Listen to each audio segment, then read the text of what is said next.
नमस्कार, मैं हूं पीयूष रंजन और आप देख रहे हैं वर्ल्ड न्यूज़। देखिए, भारत ने बहुत ही बड़ी एक जियोपॉलिटिकल मूव चली है और आप न्यूज़ यहां पे देख सकते हैं। Jammu Kashmir to host G20 summit next year. China, Russia, South Korea, Japan, Indonesia, Australia और ये हमारा भारत।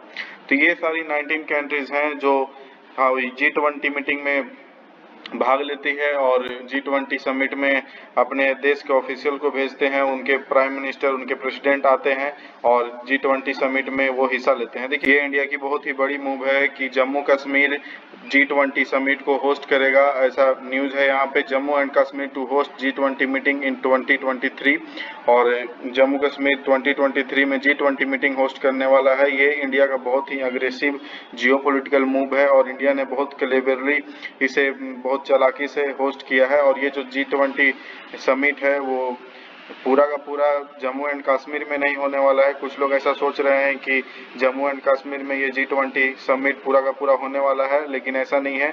इसके कुछ मीटिंग्स जम्मू एंड कश्मीर में होंगे, लेकिन बाकी सारे ज़्यादा मीटिंग दिल्ली में होंगे। उसके बारे में आपको मैं आगे बताऊंगा। तो चलिए इस न्यूज़ में हम लोग आगे बढ़ते हैं और ये देखते हैं। देखिए, ये वर्ल्ड मैप है और इस वर्ल्ड मैप में टोटल 19 कंट्रीज हैं जो G20 समिट में भाग लेते हैं, जैसे कि Canada, United states, Mexico, Brazil, Argentina, south Africa, Saudi Arabia, Turkey, Italy, Germany, France, United kingdom. देखिए, G20 जो समिट है उसके शेरपा पीयूष गोयल बनाए गए हैं। उनको अपॉइंट किया गया है इंडिया के शेरपा के रूप में। Union territories housing and urban development department के प्रिंसिपल सेक्रेटरी को इसका चेयरमैन बनाया गया है इस कमेटी का, जो इस G20 के मीटिंग को सक्सेसफुली सबमिट कराने का, मीटिंग्स को हेल्ड कराने का काम करेगी इस कमेटी के मेंबर्स। और देखिए, जो इंडिया है वो इंडोनेशिया के बाद इस मीटिंग को होस्ट करेगा। अभी इंडोनेशिया को होस्ट करना है ये मीटिंग और ये इंडोनेशिया अभी काफ़ी प्रेशर में है, क्योंकि यूएसए इंडोनेशिया को बोल रहा है कि वो रसिया को इस मीटिंग से बाहर निकाल दे, लेकिन इंडोनेशिया ऐसा नहीं चाहता है कि रसिया को वो बाहर निकाल दे और इसी पे यूएस का बहुत ज़्यादा प्रेशर है इंडोनेशिया के बाद। और इसके बाद 18th जो समिट होगा G20 का, उसमें इंडिया होस्ट करेगा इस समिट को। बेसिकली ये सारे G20 के अधिकतर मीटिंग्स न्यू दिल्ली में होंगे, जिसमें इंडिया होस्ट करेगा इस G20 मीटिंग को। लेकिन अभी इंडोनेशिया कर रहा है और इंडिया के बाद फिर ब्राज़ील करेगा और ब्राज़ील के बाद फिर साउथ अफ्रीका करेगा, तो ये करेगा। लेकिन इंडिया जो होस्ट करेगा उसके लिए इंडिया की कैसी तैयारी है वो मैं आप लोगों को बताना चाहता हूँ कि new Pragati Maidan to host G20 summit in 2023 says union minister Piyush Goyal. आप लोगों ने पहले देखा होगा कि न्यू प्रगति मैदान को डेवलप किया जा रहा है G20 मीटिंग को सबमिट करने के लिए। वहाँ पे G20 मीटिंग सबमिट होगी और जो प्रोजेक्ट बनाया गया था, एग्जीबिशन था, उसमें G20 मीटिंग का जो सबमिशन होगा वहाँ पे उसके लिए तैयारी शुरू कर दी गई। हमारे प्राइम मिनिस्टर नरेंद्र मोदी इस एग्जीबिशन में गए हुए थे। ये देखिए मैप यहाँ पे इनको शो किया कराया जा रहा है। इसी मैप के आधार पे यहाँ पे बनेगा, पूरा डेवलपमेंट होगा और वहाँ पे सारे काम होंगे और उसी में G20 मीटिंग सबमिट होगा। इस तरह का कोशिश किया जा रहा है कि 2023 तक ऐसा देखने में लगे और ऐसा सुंदर भव्य देखने में लगे, ताकि भारत में आने वाले जितने भी ऑफिशियल्स हैं, जितने भी देश के अधिकारी हैं, 19 कंट्रीज के ऑफिशियल्स आते हैं, वहाँ के प्रेसिडेंट आते हैं, प्राइम मिनिस्टर आते हैं, तो उन सबको इंडिया में आके ऐसा ना लगे कि इंडिया एक गरीब कंट्री है। इसीलिए 2023 को मद्देनजर ध्यान में रखते हुए इस जगह को डेवलप किया जा रहा है और लगातार इस पे काम चालू है। वहाँ पे इसके अलावा द्वारका में एक कन्वेंशन सेंटर भी बन रहा है जो 2023 में कंप्लीट हो जाएगा। यहाँ पे भी इसकी मीटिंग्स कुछ होने वाली हैं और काफ़ी अच्छे तरीके से इसे किया जा रहा है। इस पे बहुत पहले से काम स्टार्ट कर दिया गया था, जो कि आगे आने वाले टाइम में 2023 का लक्ष्य रखा गया है और कंप्लीट किया जाएगा। देखिए, ये जो G20 का समिट है उसमें हमारे नरेंद्र मोदी प्रेसिडेंसी संभालेंगे और G20 के समिट को इंडिया में होस्ट करेंगे।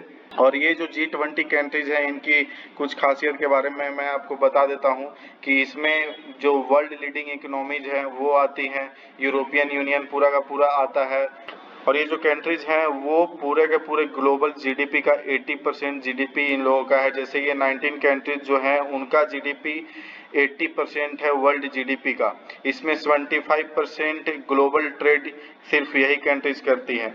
और ख़ास बात ये है कि इन्हीं कंट्रीज के द्वारा 60% ग्लोबल पॉल्यूशन फैलाया जाता है। ये आपको जानकारी जाननी बहुत ज़रूरी है कि क्योंकि ये सारी वर्ल्ड लीडिंग कंट्रीज हैं, तो इसमें आपको पता है कि इस वर्ल्ड लीडिंग कंट्रीज में ज़्यादा काम होता है, ज़्यादा इंडस्ट्रीज हैं, ज़्यादा ट्रेड होते हैं, इसके वजह से यहाँ पे ज़्यादा पोल्यूशन भी होता है। तो जम्मू एंड कश्मीर 2023 में G20 मीटिंग होस्ट करेगा और ये पहला इंटरनेशनल समिट होगा आर्टिकल 370 के एब्रोगेशन के बाद। आर्टिकल 370 के हटने के बाद ये पहला समिट होगा और पहला इंटरनेशनल समिट होगा। इसमें भारत ने अपने बहुत ही चालाकी से पूरे देश को, पूरे दुनिया को एक संदेश देने का कोशिश कर रहा है कि जम्मू कश्मीर अब वो जम्मू कश्मीर नहीं रहा जिसके बारे में बहुत ही नेगेटिवली अखबारों में छापा जाता था, लेकिन अब जम्मू कश्मीर चेंज हो गया है। तो इंडिया का ये बहुत ही बड़ा एक अपना जियोपॉलिटिकल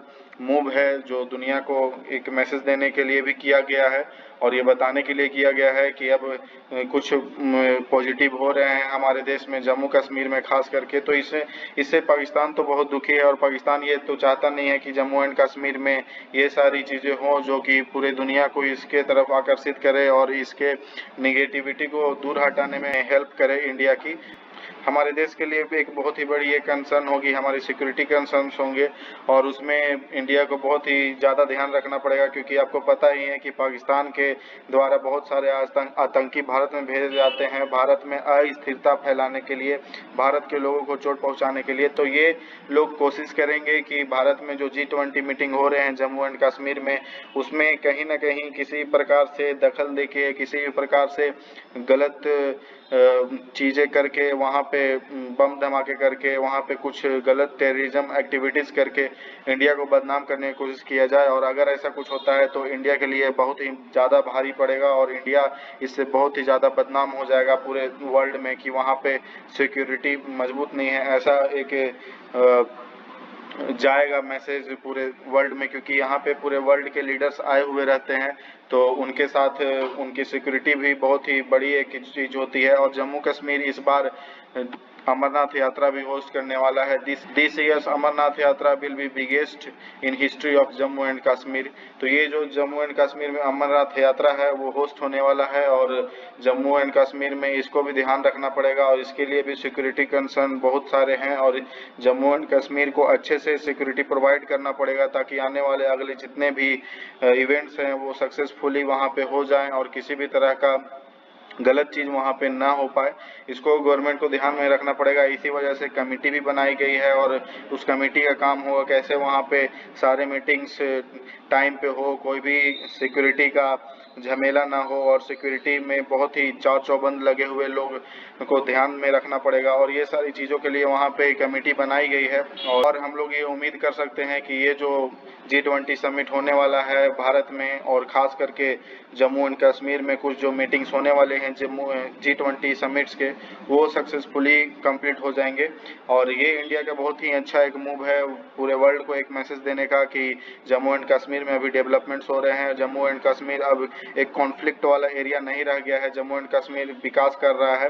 तो ये इंडिया का बहुत ही अच्छा मूव हो सकता है, एग्रेसिव मूव हो सकता है, जियोपॉलिटिकल मूव है और ये बहुत ही अच्छा काम किया गया है। ये जरूर कोई ना कोई जो शीर्ष अधिकारी होंगे उन्होंने ऐसा कोई आइडिया दिया होगा इस मीटिंग को वहां कराने के लिए, जो कि बहुत ही अच्छी बात है और उम्मीद करते हैं कि ये जो G20 समिट है वो सक्सेसफुली वहां पे हो जाए। तो आपको कैसा लगा ये वीडियो, आप कमेंट बॉक्स में कमेंट करके लाइक शेयर सब्सक्राइब करके जरूर बताइएगा। Thank you.